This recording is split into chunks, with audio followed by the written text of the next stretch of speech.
Jom pergi Costco dengan aku. Nak tahu barang mana yang diskaun dekat Costco, korang tengok harga dia. Kalau harga dia 99 tu harga biasa. Kalau berakhir dengan 29, 39, 49, maksudnya diorang dapat special deal daripada kilang. Kalau harga tu berakhir dengan 97, maksudnya diorang ada sale. Dan kalau barang tu harga dia berakhir dengan 0 sen ataupun 88 sen, maksudnya diorang tengah buat clearance. Diorang memang nak clearkan benda tu. Aku memang minat skinny popcorn ni. Satu pack ni 100 kalori je. Hari ni diorang ada sale. Frito-Lay Game Day ada sale juga, daripada $18 jadi $14 sahaja. Yang ada semua benda ni, Cheetos, Lay's, Ruffles, Fritos, Doritos. Ni Starbucks Instant Colombian Coffee, daripada $42 jadi $24.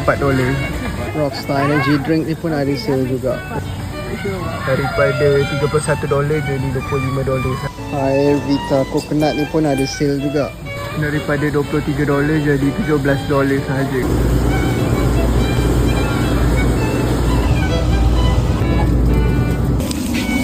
Lepas kita dah siap beli, ni kita punya resit. Cukai tak ada. Oh, sebab makanan. Semua ni makanan. Makanan tak ada cukai kalau di California. $43.55 sen.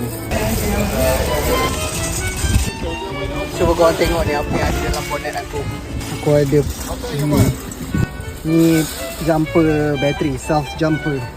Maksudnya tak perlukan kereta lain, boleh jump start kereta sendiri dengan ni. Popcorn